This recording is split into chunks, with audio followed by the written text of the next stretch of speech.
अस्सलाम वालेकुम वरहमतुल्लाहि। मेरे प्यारे भाइयों, अल्लाह ईश्वर गॉड की सलामती आप सभी पर हो।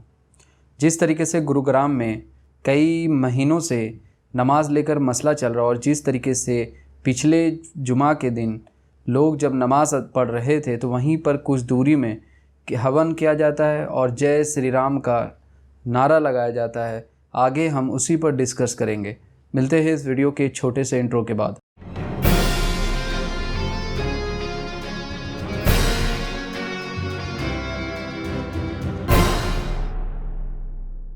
गुरुग्राम में जिस तरीके से लास्ट जुमा को नमाज़ पढ़ा गया और कुछ लोगों ने वहाँ पर कुछ दूरी में हवन किया और लगातार जय श्री राम और भारत माता की जय का नारा लगाया, और जिस तरीके से ये मामला देखने को बना, ये बहुत बड़ी बात है। ये कहीं और भी बात जा सकती है।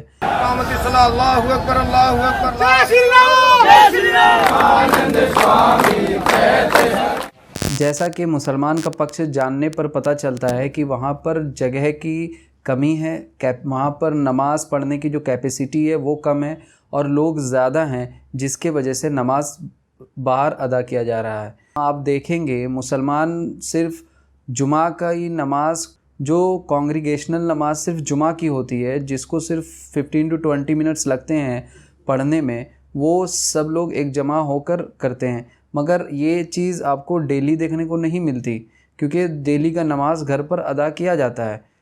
इस बात को हमारे नॉन मुस्लिम भाइयों को ध्यान रखना चाहिए, वहाँ पर की जो सोसाइटी है इनको भी ध्यान रखना चाहिए। जिस तरीके से पुलिस ने वहाँ पर इस चीज़ का अलाउ किया हुआ था और इस मामले में पॉलिटिक्स होने लगा तो बहुत सारी जगह पर रोक दिया गया है, तो वहाँ पर नमाज नहीं हो रही है। और जो जुमा में हुआ वो वहाँ पर मुस्लिम ने इनिशिएटिव लिया कि आज नमाज नहीं किया जाएगा। आज जिस तरह का मामला देखा जा रहा है, इससे कम्युनल हार्मनी को नुकसान हो सकता है, तो इस वजह से वहाँ पर ये डिसीजन लिया गया। मगर बाद में नमाज अदा करने को ही तरजीह दी गई और जल्द से जल्द नमाज अदा कर दी गई। और जिस तरह का ये जो मसला हुआ, ये नहीं होना चाहिए था। आप देखें, जो हिंदू धर्म एकता और मोहब्बत और प्यार दिखाता है, जो हिंदू धर्म किसी इंसान को ठोकर लग जाने पर उसको चूमने की सीख देता है, उसका रीज़न ये बताता है कि वो इंसान ईश्वर का बच्चा है, उस पर उसको ठोकर लग गई, इसलिए मेरे से गलती से वो गलती मांगता है। और दूसरा कंसेप्ट ये है कि वो इंसान के अंदर एक भगवान को मानता है, जिससे वो उसकी इसलिए ताज़ीम करता है। तो ये दो कंसेप्ट है। जिस मज़हब में ये बेसिक चीज़ है, वो मज़हब में किसी को मज़हब धर्म के आधार पर तकलीफ़ देना, ये तो सही बात नहीं है। जिस तरीके से नमाज में देखा गया, वहाँ पर गोबर के उपले बिछा दी गए, गोवर्धन पूजा हुई, ये सब चीज़ देखने को मिल रहे हैं, तो इससे कौन मज़हब बदनाम हो रही है? तो हिंदू धर्म को टारगेट किया जा रहा है पॉलिटिशियन के थ्रू, और इस चीज़ को हमारे हिंदू भाइयों को समझना होगा। जय श्री राम का आप नारा लगा रहे हो, लॉर्ड राम की क्या टीचिंग्स हैं, इसको बहुत इम्पॉर्टेंट है। आप जब लॉर्ड राम की कहानी पढ़ेंगे, जब उनकी बायोग्राफ़ी पढ़ेंगे, तो आपको पता चलेगा, चाहे माँ सीता हो, चाहे आपका रावण के साथ जो उनका कन्वर्सेशन था, वो भी बहुत इम्पॉर्टेंट है। ये एक ह्यूमैनिटी की सीख देता है। आप इसी पर एक वीडियो देखें जो किसी बंदे ने बनाया, जो हर एक इंसान को इसको फॉलो करना चाहिए, जो राम का भक्त है। को जन्म परमेश्वर ने दिया है, राक्षसों को, वानरों को, मनुष्यों को, जानवरों को, पक्षियों को, मछलियों को, सभी को। लेकिन हम में से ही कुछ अज्ञानी लोग अपने तीर और तलवार का प्रयोग करते हैं अपने ही साथी जीवों पर। बहुत से योद्धा रणभूमि में अपने प्राण गंवा चुके हैं और युद्ध खत्म होने तक और बहुत से मारे जाएंगे।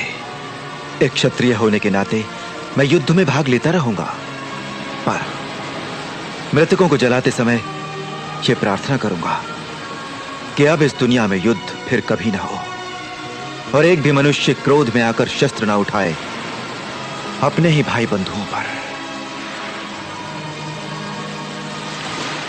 भैया, बहुत सुंदर विचार है।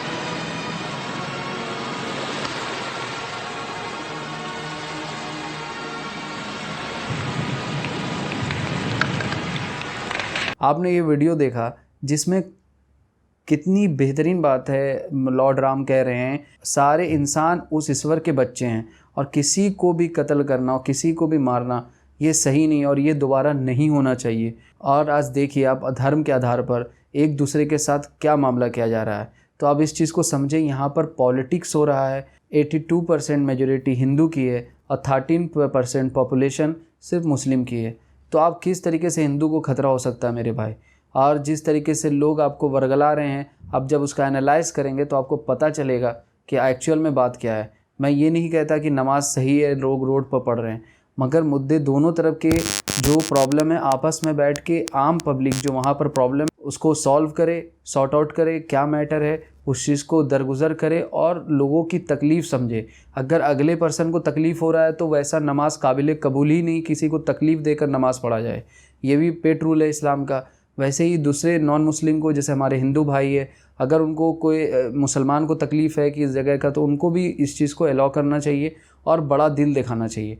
जैसा कि हमें पता है कि ये सिर्फ पॉलिटिशियन के लोग हैं, जो भाड़े के लोग हैं, जो वो ये काम कर रहे हैं, और यहाँ पर अक्सर हिंदू इसका इन्वॉल्वमेंट नहीं है। इस बात को भी हम समझते हैं, मगर जिस तरीके के मामले हो रहे हैं ये कुछ और रूप भी ले सकता है कि अगर दोनों तरफ से कुछ पहल हो जाए, कोई किसी को पत्थर मार दे तो ये दूसरे मामले की तरफ जा सकता है। इस चीज़ को बहुत ध्यान रखना चाहिए और कम्युनल हार्मनी को बनाए रखना चाहिए। और मैं मुसलमान से ये ज़रूर कहूँगा कि जिस तरह के ये लास्ट जुमा को मामला हुआ है, इसको देखते हुए जो इंसिडेंट हुआ लास्ट जुमा को, उस पर ये डिसीजन लेना चाहिए कि नमाज सबको घर पर अदा करना चाहिए, क्योंकि किसी इंसान का इस नमाज के वजह से जान जाए वो सही नहीं है।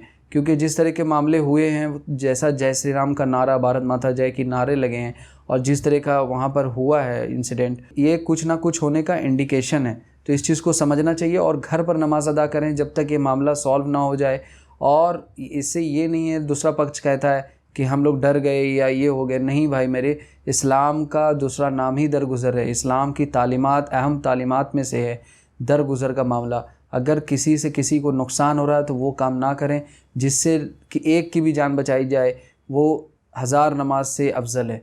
इस बात को समझें, जिस तरह का वहाँ पर सिचुएशन है इसको भी समझें, और जो वहाँ पर ज़िम्मेदारान हैं इस चीज़ को समझें। जिस तरीके से उन्होंने इनिशिएटिव लिया वो काबिल तारीफ़ है। आगे भी इस तरीके से इस मामले को सही तौर पर देखें, और अगर ऐसा मामला है तो नमाज घर पर अदा करें। अल्लाह दिल की नीयत देख रहा है। किसी भी इंसान को तकलीफ़ देकर कोई काम करना वो सही नहीं है। और ऐसे ही मेरे हिंदू भाइयों को भी समझना चाहिए, जो ये मामला हो रहा है यहाँ पर हिंदू को खड़े होना चाहिए और पॉलिटिशियन के बहकावे में नहीं आए, चाहे कोई भी पॉलिटिशियन हो। जो गोवर्धन पूजा में भी आए थे, आप वैसे नेता के पीछे मत चले। अगर आपको ज़्यादा कुछ करना है तो आप अपनी स्क्रिप्चर्स पढ़ें, भगवान राम, लॉर्ड राम की किताब पढ़ें, उनकी बायोग्राफ़ी पढ़ें, उन्होंने क्या बताया है उनको सीखें और दूसरों में बताएं, तब आपको सही आप हिंदू धर्म को फॉलो कर सकते हैं। ऐसे आप ब्लाइंडली फेथ करेंगे, ब्रेन वॉश हो रहा है, आप उस चीज़ पर आके जय श्री राम बोलने से कोई फ़र्क नहीं पड़ता।